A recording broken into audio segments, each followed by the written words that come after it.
Hi, and thanks for joining the SG Child Show today. I'm really excited to have this conversation with Philip. Is it Blackett? Is that just Yep, you got it right. straightforward? Just black it. It's so nice to meet you. Before we get started with our conversation, tell us a little bit about yourself, an introduction, and what brought you here today. Well, it's always interesting, SJ. I first of all appreciate being on the show. It's that question now as I've gotten older with the gray hairs to show it. It's always interesting. It's like, okay, as I'm approaching 40, literally next Thursday on Thanksgiving, Oh, um, happy I'm literally birthday. asking myself, how do you encapsulate who you are at 40 years of age in like a short 1 to 2 minute answer to your question? Right. But I think the biggest thing for me is that, some people say, I'm an author, I'm an entrepreneur, I'm a husband, I'm a father. I'm just somebody that's really just trying to make the most out of the talents and gifts I've been blessed with. Just really make the second half of my life just as exciting and as fruitful and productive and as enjoyable, if not more so, than the first half of my life, I would say. And the first half was good, then I would you I say? would say so, but I always would love to see if the second half is actually better. I love that. I'm on the same page there. I'm always hoping everything should be better. It should just always be growing and getting better. I hope. And so yeah, that's how it's been going. Oh, it's so nice to meet you. And I think we met on Podmatch, which is fantastic. I love that place. Had a lot of great interviews. And I think one thing that stood out for me on your profile was autism. And here at the SJ Child Show, talk a lot about autism and education. And so tell me how that fits into your life. And let's, if you don't mind talking about No, not at all. It's a part of me. So why that. would I not feel comfortable talking about it? I think that when I was growing up, like 1990s or so, autism wasn't seen in the same light as it is today. Yeah. Autism spectrum, Asperger's, whatever the case may be for that particular person. It oftentimes back then got grouped up in he just doesn't get it as well as the rest of the kids, or he's not as quick with it. Um, Maybe he needs special education. Like back then, that's kind of where things were grouped up for me growing up. Um, I think things took a different turn with, my grandmother at the time that saw something different from what, doctors and people on the outside saw. And she just put in some good old tender loving care, just really just got to know me better, showed unconditional love, was really working with me on stuff as like handwriting tablets when I was younger or flashcards for math and that sort of thing. But really, I think if nothing else, she really instilled in me a love for learning and just being okay with seeing things differently than others. And so I think that was helpful for me, where when you have this love for learning and wanting to do the best you can, and that played out well for me academically, high school, college, and beyond. But I think even more so now, knowing that though she's no longer with us, there is a legacy factor that plays a role there, because I have two, daughters, twin daughters, that were actually diagnosed with being on the autism spectrum. And so I think things became full circle for me, where initially the first reaction was I felt guilty that I gave this to them genetically. And I felt like that they would likely struggle with it. And I don't know what their life would be like um, because of it. But then after I got past that stage, it was more so understanding that with my wife and their mother, who's very caring, very understanding, very much like my grandmother, but from Puerto Rico in this case. Um, I felt like that my kids would be in a good place.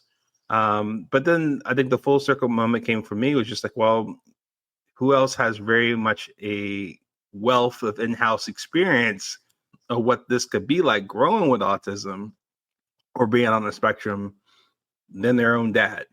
Yep. And so I think that was one that once I better understood that, um, it made a lot of sense. And I think even now it's just like, now they're, 7 years old, about to turn 8. And it's kind of similar as when I was growing up, where it's like if you met them for the first time, you might not think that they're on the spectrum. Now I can see the quirks about them when I'm at home. But I think that's kind of the thing where, kind of the same way with me. Like, unless I told you, I might not come off that way to you. But that doesn't mean it's not there. And so I can at least appreciate that. And when I come across meeting people that are on the spectrum or have friends and family and loved ones that are on the spectrum and talk about that sort of thing, I think that that's part of one of the motives for me in the second half of life, of being able to be a resource, to be a helping hand, to be someone that understands and that can help people through, what can be a challenge for some people. Absolutely. I love that. Thank you so much for sharing that, because number one, I think that there's real relativity and relatability in other people's stories and experiences and perspectives. And I love that you shared all of those variables of perspectives as well, because number one, society is so deficit centered. It's centered around deficits and how can we look at this bad and look at this bad and what's bad about this person and what can we fix about this, instead of strength building centered, which is such a more successful path to take and such a better system, especially for fostering children's, self-confidence and their understanding about themselves and their, masking, kind of, as you alluded to, basically, and that sometimes, obviously the lack of education as well out there, but people don't know. And the same comes across for me. I'm late diagnosed autistic, and people don't generally see me right off the bat or see me having these big conversations in the grocery store. They wouldn't naturally say, oh, that girl's definitely autistic, but it is the case. And so with that, I love that you said this too, gives me the opportunity to look at my children who are also autistic and be able to accommodate them in ways that I was never accommodated, and that now I see that maybe the world isn't quite up to speed with, and Mm-hmm. we can help educate and teach and be the example of what we need the world to become for ourselves, for our kids, for their children. If this genetic path follows, right, in evolution, then we'll see that it will continue to grow, and that will need more supports and more understanding. But I think like the media is doing a better job of showing more realistic, I guess, experiences, because really when we come down to it, every human is having their own human experience. And that's what we all, kind of need to understand collectively. Don't you agree with that? Yeah, of course. I think that people's definition of what normal is becoming a lot more broader, more inclusive, and much more individualized. I think that, to your point, SJ, I think how the world around us looks at something like autism is significantly different than it was 20, 30 years ago. And I would imagine it would get even better, or at least more understandable as time progresses.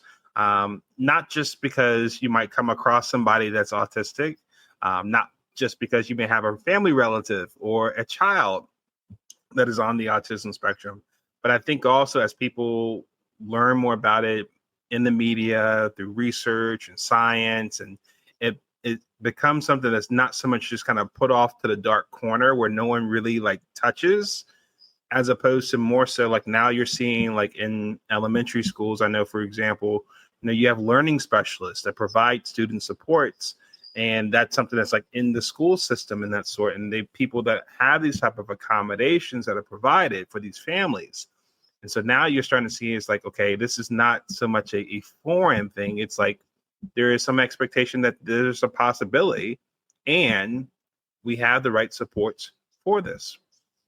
Yeah, Definitely. And we hope that for all families. And please, if you are listening and you need resources or support, reach out to any of us, and we'll be happy to guide you in the right direction to find those kinds of resources in your community.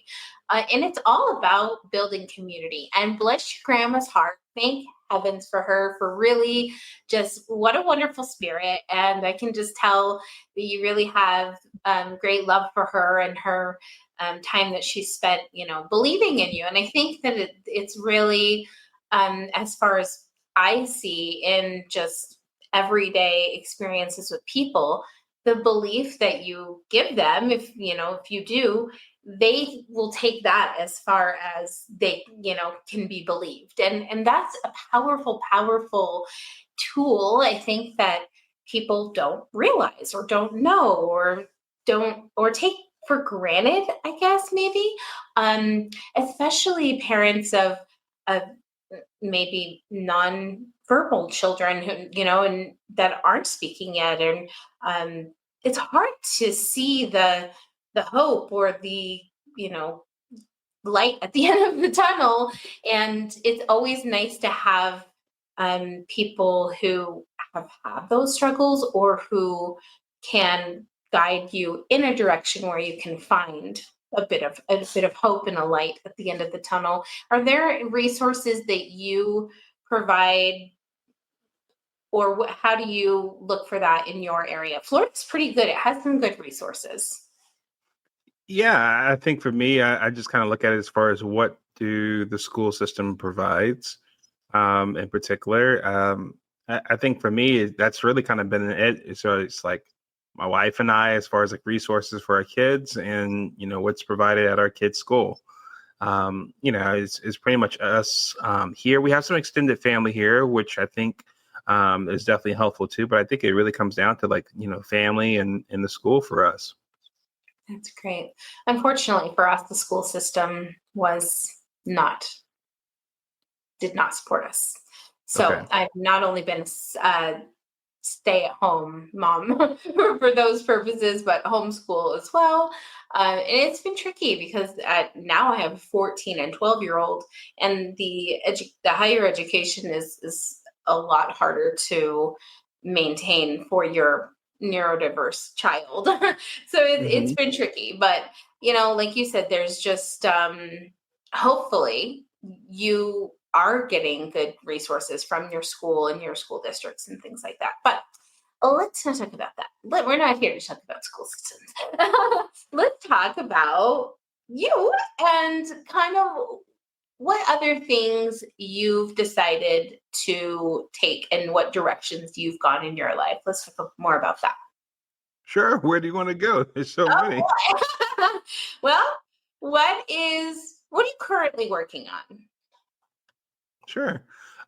So one of the things I'm currently working on now is, I've talked about a couple of times about, the second half of our lives, right? And I think that, you know, a couple of things really kind of keyed in on it for me is like one, as I mentioned earlier, I turned 40 on Thanksgiving this year.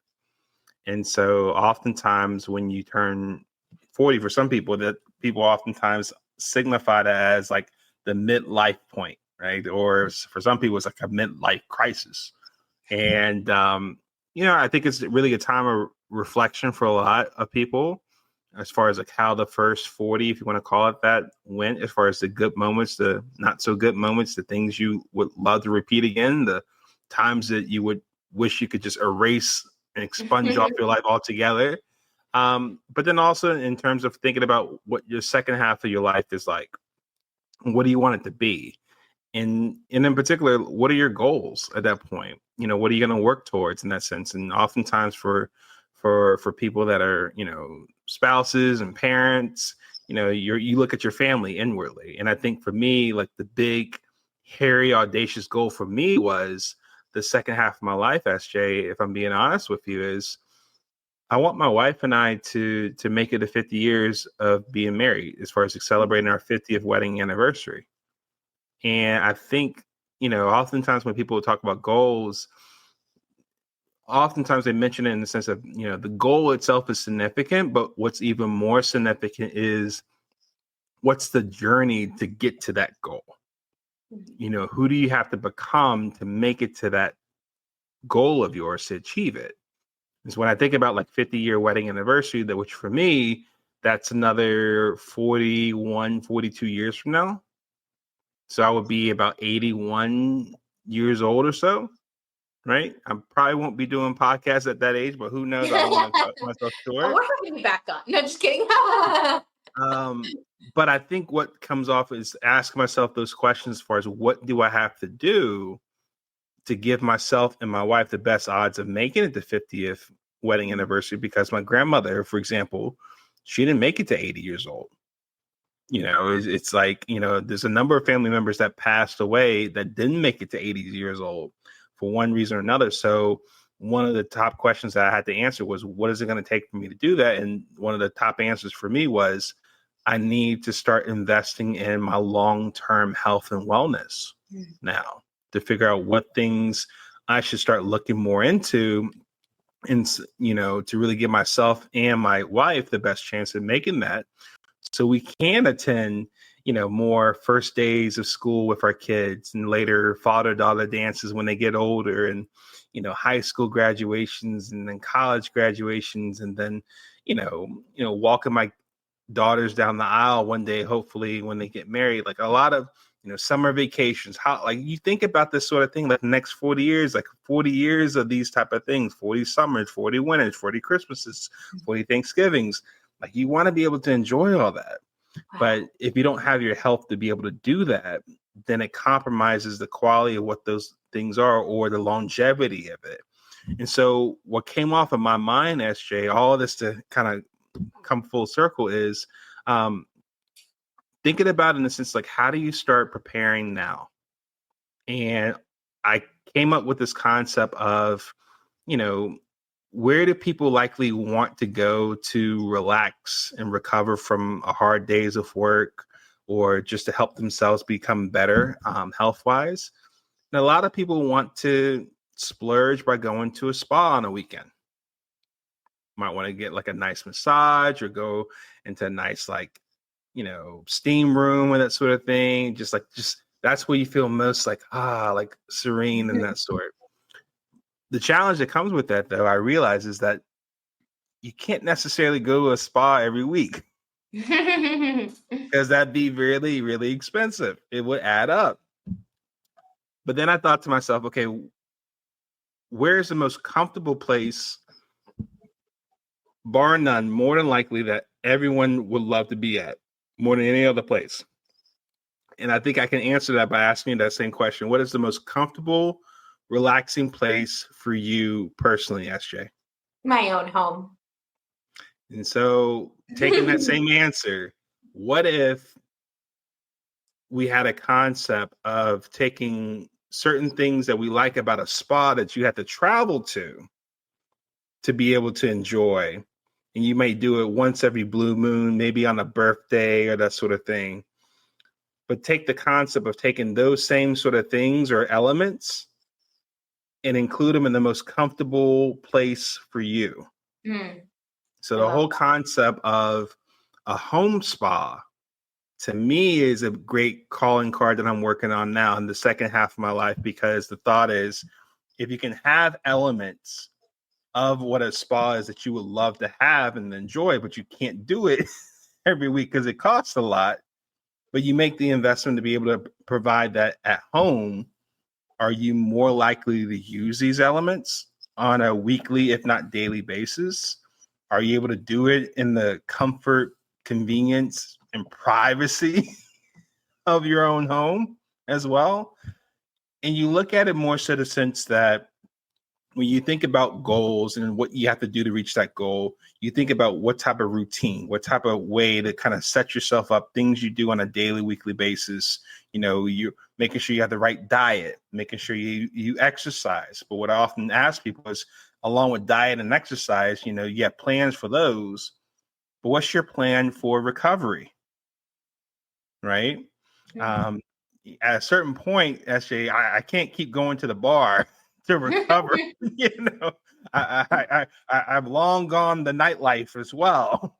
At some point, for me, I'm more at ease wanting to stay at home with my family. So the thought is, to answer your question, I'm working on, basically a passion project to help people understand the concept of a home spa and whether or not that might be a good fit for them, that can help them enjoy life more, particularly the second half of their life, enjoy it more, and maybe extend it to live as long as they can by providing the right elements to have your own home spa, that with the right routine for yourself on a daily, weekly basis, it helps increase the odds of you making those type of goals, of making it to your 50th wedding anniversary, or making it to see your kids get married, or making it to see your grandkids and enjoy life with them. And so I think that's what really has been the focus for me.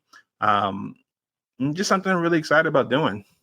Oh, I love that. I can really appreciate so much of that. I'm 20 years, 15 years married, been together 20 years. So Congratulations. Huge goal. I will go for 50 years. I wouldn't want to be with anyone else in the world than my wonderful husband. And, kind of like a different element of what we like to do together is, since the first day we met, was have coffee together.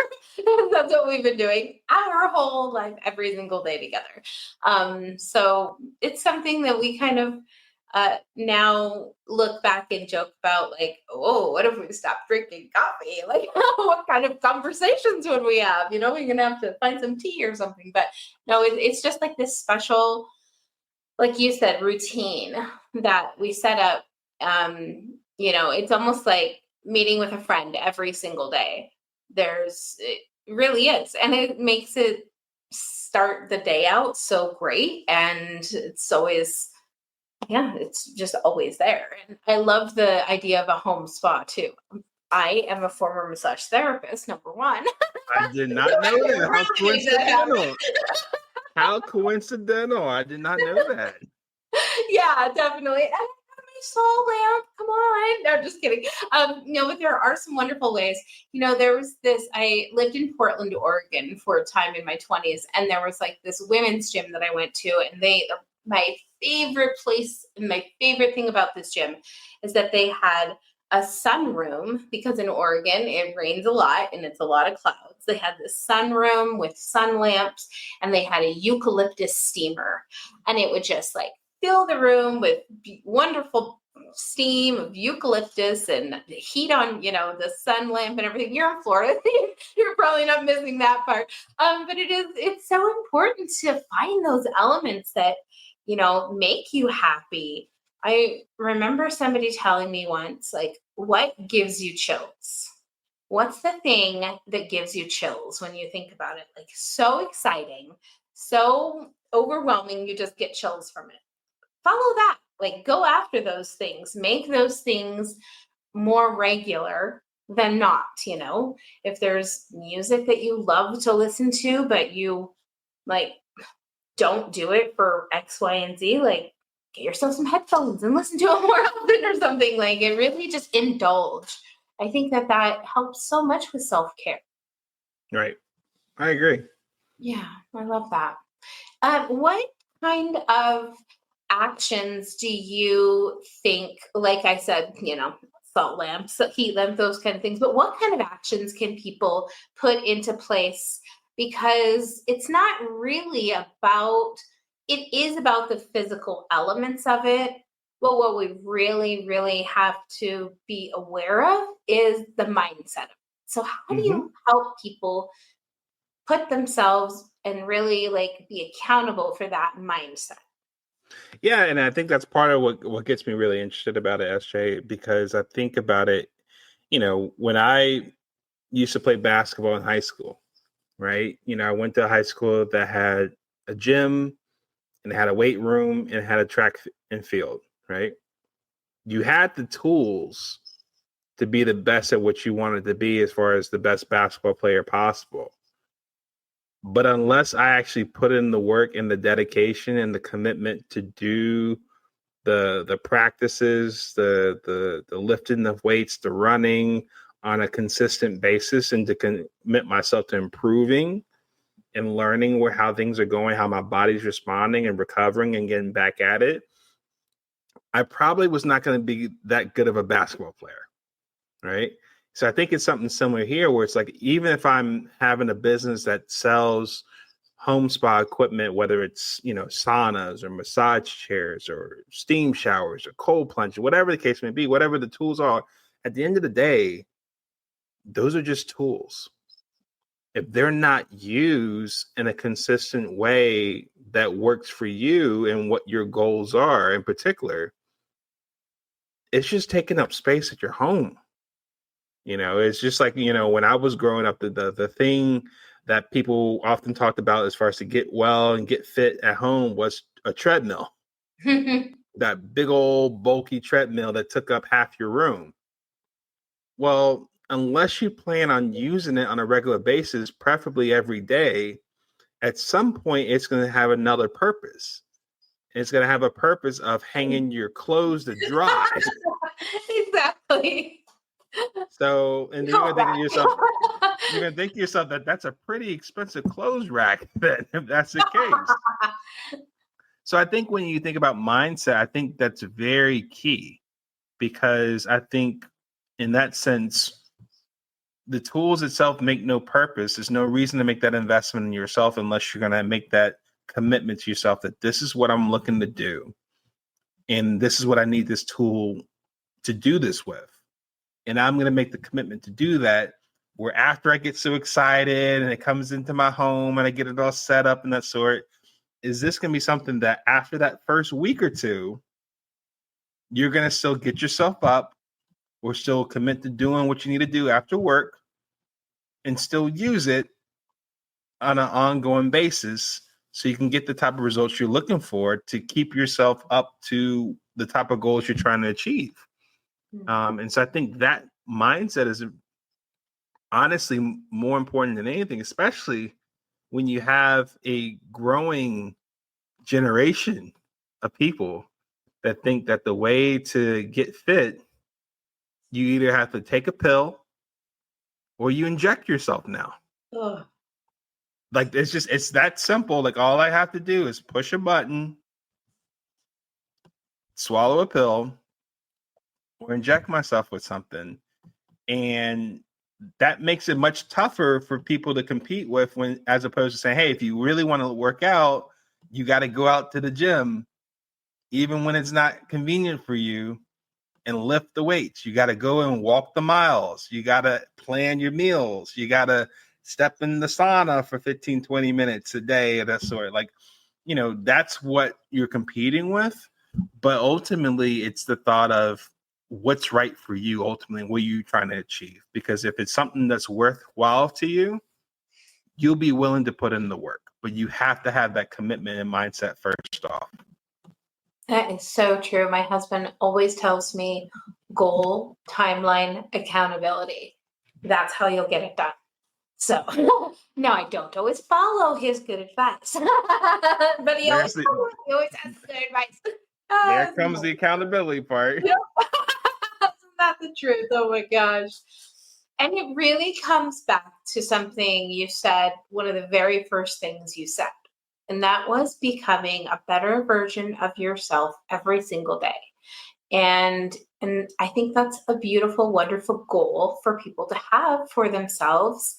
And the opportunities that can come from that are outstanding. And you can really make a difference. And not only will you make a difference for your own life by choosing those types of making those choices, you'll also help your family, you'll help those around you, friends, coworkers, your own parents. Sometimes they'll see that you're doing healthier things, and you can teach them as well. So always be ready to share the information. I think that's so important that we share. That's what this is all about, being on the podcast. Sharing the information. Where can people go to learn more about you, connect with you, or ask any questions that they might have? Yeah, I think it's a great question. So I'm on social media. You can find me, Philip Blackett, by looking me up on whether it's Facebook, Instagram, YouTube, Twitter, LinkedIn, that sort of thing. But in particular, if you're looking more into what this whole concept of a home spa is and whether or not that might be right fit for you, you can head over to my website, homespabook.com. What I basically did is I wrote a book called Relax, Recover, Rejuvenate, How to Create Your Ultimate Home Spa. And so what you can do there is basically get my free book that I wrote and just better understand what a home spa is, and then make an educated decision to say, hey, if it's something that might be a fit to you, if so, great. Love to have a conversation with you. You can head over to my website, homespaessentials.com afterwards to see what we have to offer, to be able to share with you how you can create your own home spa. But you got to start on the first things first. Understand what a home spa is and see if it's something that makes sense for you. So I definitely would say those are great ways to connect with me after this. And I look forward to follow-up conversation from here. I love that. Thank you so much. And again, you can reach Philip on his social medias. I'll link, of course, everything in the description below.